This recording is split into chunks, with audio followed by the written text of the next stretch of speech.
Good morning, Internet. It's Friday, June 15th.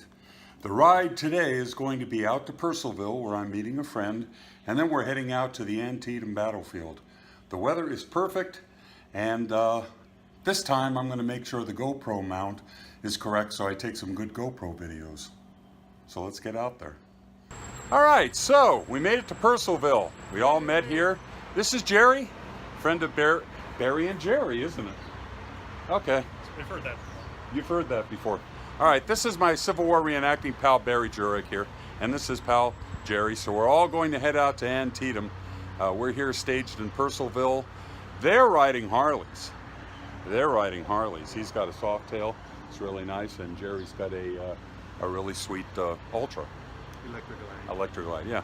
All right, so next stop, Antietam Battlefield. All right, Barry, Jerry, and I went to the Byrd in Keedysville, Maryland. It's a must-stop kind of place if you're going to visit the Antietam Battlefield. You guys enjoy your meals? Oh yeah, it was some kind of good. Some kind of good. And by the way, where we're at it, I want to call attention to Mr. Jerry here, who looks a lot like Mike Rowe from Dirty Jobs, but this is not, in fact, Mike Rowe from Dirty Jobs. No, I'm the better looking of the two. He's the better looking of the two. Whereas a friend of mine once said, there are only so many molds. So it's on to the battlefield.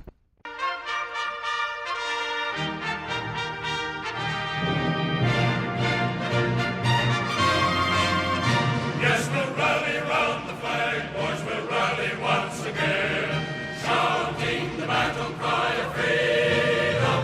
We will rally from the hillside, we'll gather from the plain, shouting the battle cry of freedom. The Union forever, hurrah, boys, hurrah! Down with the traitor, up with the storm. While we rally round the flag, boys, rally once again, shouting the battle cry of freedom.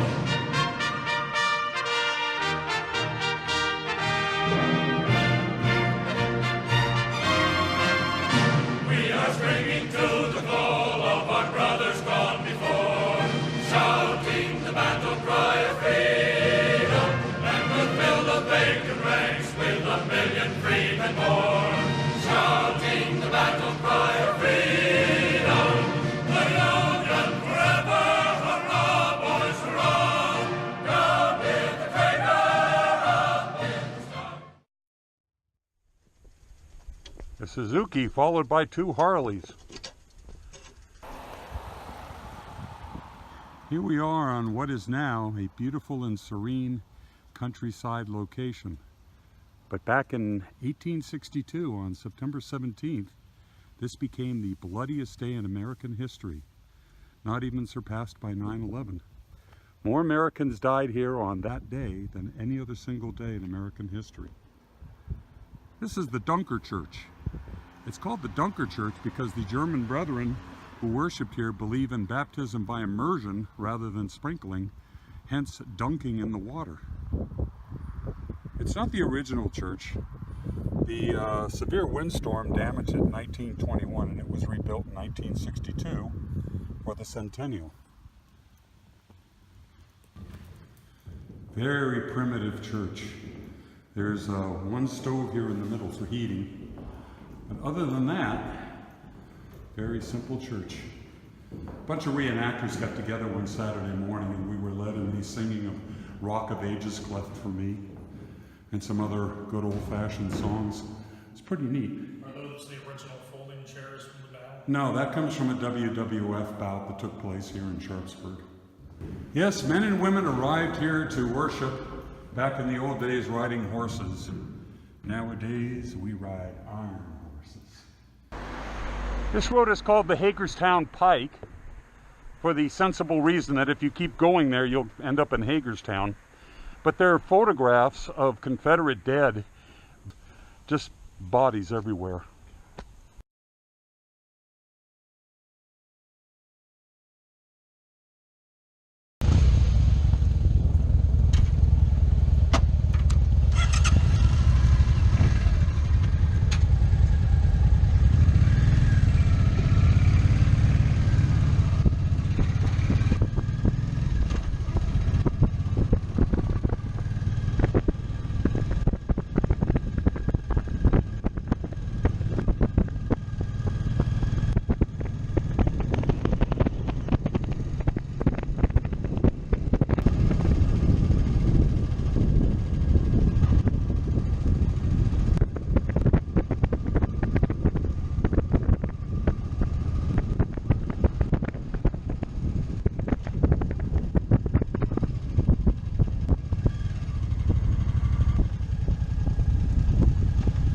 one of the characteristics of this battlefield is that it is rolling land. There are dips and swales all over the place. If you ever jog here or walk here, you'll find yourself going up little rises and down little rises. Well, back in 1862, on the day of the battle, you could lose units in the dips and swales. So what happened here was that one federal unit became lost. They became detached from the rest of the corps, and they wound up in the woods here where they were ambushed by the Confederates. So there was a general slaughter of Union soldiers here simply because they lost attachment with the others and they sort of became lost in this farmland.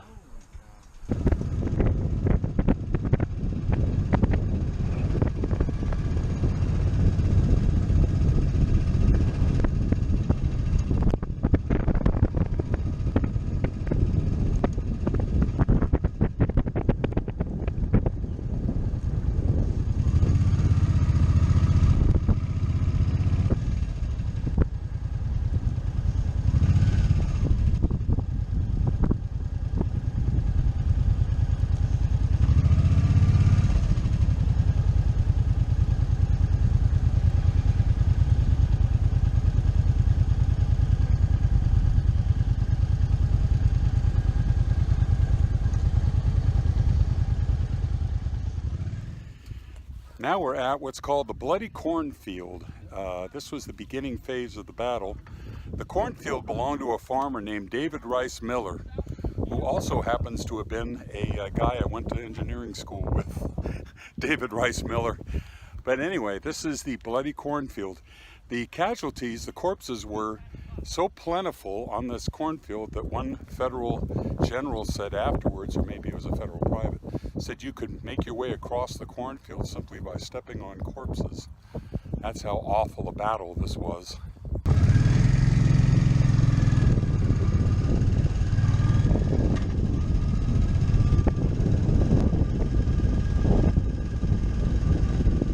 Now this road was not here during the battle. It was created when this battlefield was turned into a park.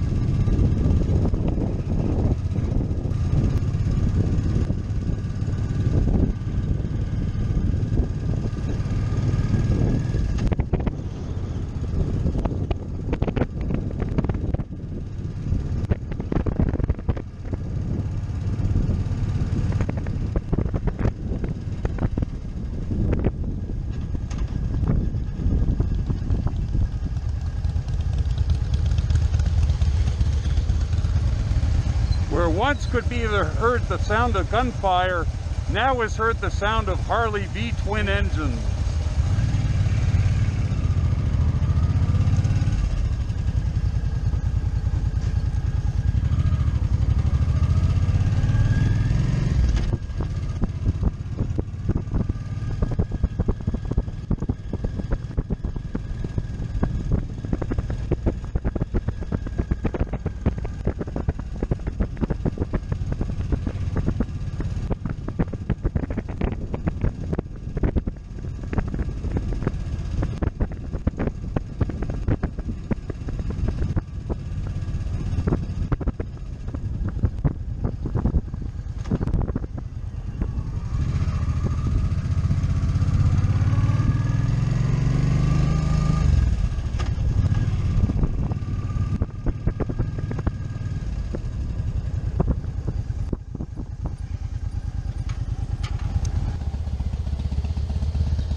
All right, let us ponder the career of General Joseph K.F. Mansfield of the 12th Corps, I believe it was, Army of the Potomac. He was an old man. I believe he was in his 60s in 1862. He had never been in combat, I do not believe, and he was here to lead his troops into battle, and here's the point where he was mortally wounded, and he never did get engaged with his unit. So wherever you see an upturned cannon tube like this on the battlefield, that's where a general was killed. I didn't know what that was, so Yeah. I saw the other one. That's a cannon tube.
Mary and Jerry are talking to a battlefield ambassador.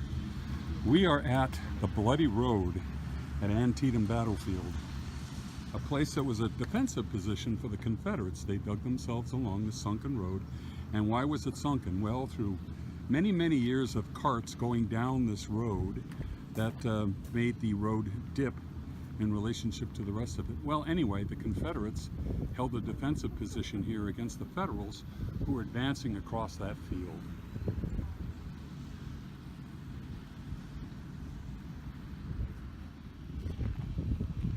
Warm rail fences. And just up the road was a position where Union troops and Confederate troops squared off at some unbelievably short distances. Interesting view of warm rail fences.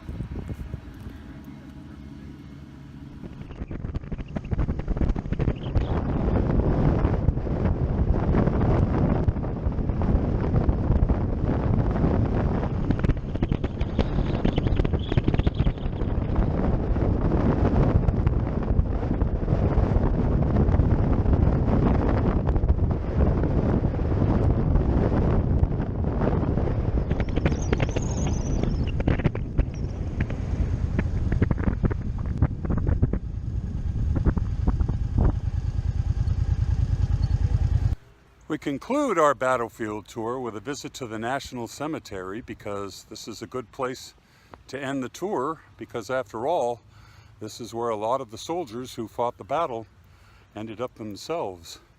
I believe these concentric rings are apportioned off by state, but I'm not positive. As I said, I'm trying to remember this stuff from 15 years ago, 20 years ago when I used to come here all the time. And I believe that great big Federal soldier behind me is Old Simon, or Ole Simon, or Big Simon. I remember the Simon part. Extra large Simon, double XL Simon. Very peaceful place. The Harleys are leaving the room.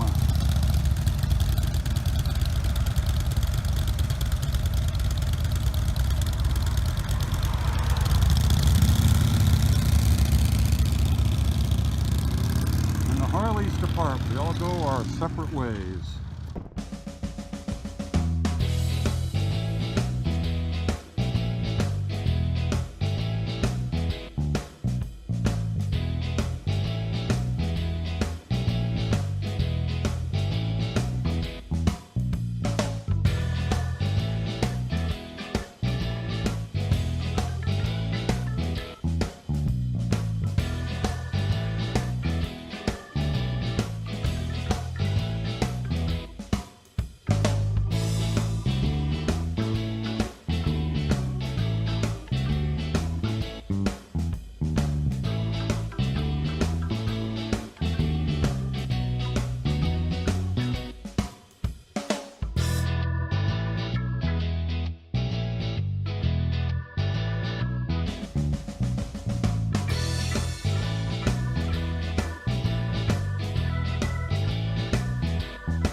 What is this?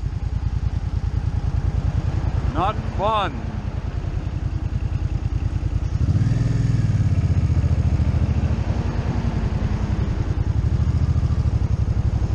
Fortunately, I won't be on 340 for long. Just across the bridge. I don't like this. Too much like commuting from work.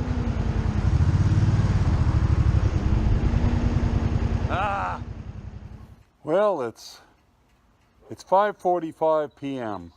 I left here at 8:50. A long day in the saddle, but a very fun day. So I'm hoping I have another good ride sometime soon. Don't know when.